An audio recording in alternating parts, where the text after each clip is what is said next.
Bismillahir Rahmanir Rahim. Les obligations de l'islam, leur visée et finalité. Louange à Allah, Seigneur de l'univers, qui dit dans son noble livre: Ô homme, adorez votre Seigneur, qui vous a créé, vous et ceux qui vous ont précédé. Ainsi, attendriez-vous à la piété. J'atteste qu'il n'y a point de divinité en dehors d'Allah, l'unique sans aucun associé, et que notre maître Mohammed est son serviteur et messager, où Allah accorde ton salut et tes bénédictions à lui, sa famille, ses compagnons et ceux qui le suivent d'une rectitude jusqu'au dernier jour. Ensuite, certes, les obligations de l'islam contiennent des valeurs collectives et de sublimes sens moraux. L'islam lie tous les actes cultuels aux bonnes moralités. Notre prophète, que la paix et la bénédiction d'Allah soient sur lui, soutient que la sublime finalité de son message est de parfaire les bonnes moralités en disant: je ne suis venu que pour parfaire les bonnes moralités. Toute obligation prescrite par l'islam a une influence sur l'attitude de l'homme du point de vue de sa sublimité morale lorsqu'il accomplit convenablement cette influence qui s'étend à la société entière, et il y a de bonnes répercussions pour la prière. Le noble Coran montre que la finalité en est d'ancrer les vertus, rectifier la conduite et purifier les âmes. Allah, gloire à lui, dit: certes, la salat interdit la turpitude et l'abominable. Cette honorable révélation indique qu'accomplir la salat a ses vraies horreurs. Affirmer le respect de temps, Allah, gloire à lui, dit: certes, pour les croyants, la salat est à accomplir aux horreurs bien déterminées. La pure charia met en garde ceux qui ne perçoivent pas la réalité de la salat.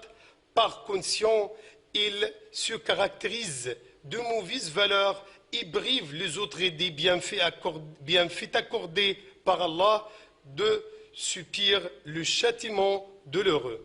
Allah, gloire à lui, dit: malheur donc à ceux qui prient tout en négligeant et retardant leur salat, qui sont pleins d'ostentation et refusent l'ustensile à celui qui en a besoin.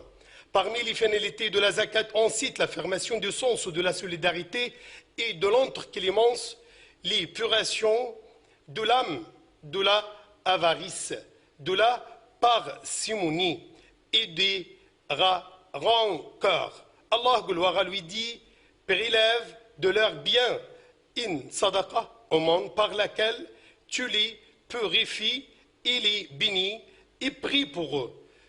Ta prière est une quiétude pour eux, et Allah est audient et omniscient. L'islam met le donneur de zakat en garde contre le rabel ou le tort, ce qui risquerait d'annuler la rétribution de l'homme. Allah, gloire à lui, dit: ô le croyant, n'annulez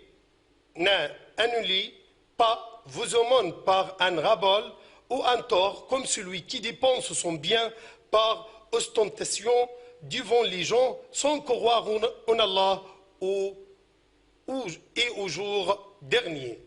Il ressemble à un rocher recouvert de terre qu'une averse l'atteigne.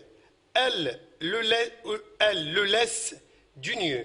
Du pareil homme ne tireront aucun profit de leurs actes, et Allah ne guide pas les gens mécréants.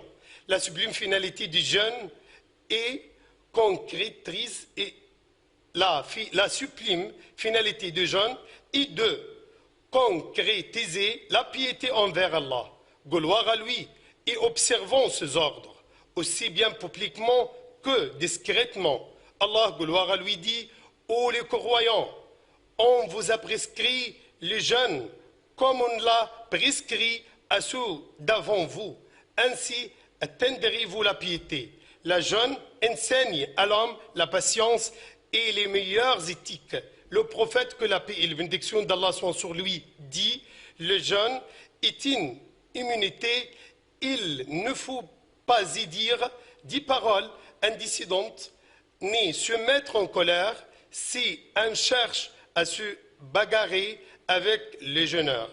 Il doit lui dire: j'observe le jeûne. Celui qui ne connaît pas la réalité du jeûne et n'en réalise pas la sublime finalité, il n'aura rien de rétribution de jeûne. Le prophète, que la paix et la bénédiction d'Allah sont sur lui, dit: quiconque ne s'abstient pas de dire le fou ou de l'appliquer, Allah n'a rien à voir avec sa soif ou sa faim. Et il y a certains jeûneurs qui n'ont de leur observance de jeûne que la faim et la soif. Louange à Allah, Seigneur de l'univers, que le salut et la bénédiction d'Allah soient accordés au dernier des prophètes et messagers, notre maître Mohammed, à sa famille et à tous ses compagnons. Certes, le pèlerinage ancre aux âmes les vertus louées et les bonnes moralités, pour que le pèlerinage donne son fruit cherché et soit un pèlerinage pieux, duquel le pèlerin revient pur autant que le jour de sa naissance. Le pèlerin doit éluder l'indécence, la perversité et la polémique. Allah gloire à lui dit: le pèlerinage a lieu dans 10 mois connus. Si l'on se décide de l'accomplir, alors point de rapport sexuel, point de perversité, point de dispute pendant le pèlerinage.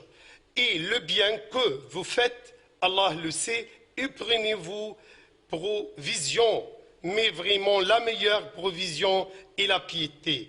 Et redoutez-moi, ô doué d'intelligence. Notre prophète, que la paix et la bénédiction d'Allah soient sur lui, dit: quiconque fait le pèlerinage sans il n'y a commettre ni indécence ni scélérat, revient son péché comme le jour de sa naissance. Nous affirmons que l'islam n'est pas de simple rituel dépourvu de fruits sans rien avoir avec la réalité, à tel point que le croyant termine sa prière pour aller tricher, faire monopole, nuire à son voisin, mentir, trahir ou manquer aux promesses, ou que le pèlerin revienne du pèlerinage pour reprendre sa mauvaise attitude. Le prophète, que la paix et la bénédiction d'Allah sont sur lui, nous dit: ce qui fera vraiment fiette le dernier jour de ma communauté est celui qui fait de salat, zakat et jeûne. Pourtant, il offense l'honneur de tel, accuse de fornication tel sans preuve et consomme illicitement les biens de tel. Ainsi, tel prend une partie de ses bonnes actions, tel prend une autre lorsque toutes ces bonnes actions sont épuisées sans qu'il remporte ses péchés. On ajoute les péchés de ses victimes aux siens, puis on les jette à l'enfer. Interrogé au sujet d'une femme qui n'est par sur multiples salat, aumônes et jeûne alors qu'elle nuise à ses voisins, le prophète, que la paix et les bénédictions d'Allah sont sur lui, dit: elle sera dans l'enfer. Interrogé au sujet d'une femme reconnue par ses actes cultuels limités, salat, zakat, jeûne, alors qu'elle donne les miettes de fromage en aumône et avec sa langue, elle n'apporte rien de nuisance à ses voisins, le prophète dit: elle sera à l'enfer.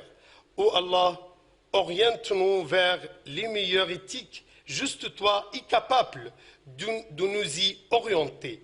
Ô Allah, préserve notre pays l'Égypte et tous les pays du monde. Wassalamu alaikum wa rahmatullahi wa barakatuh.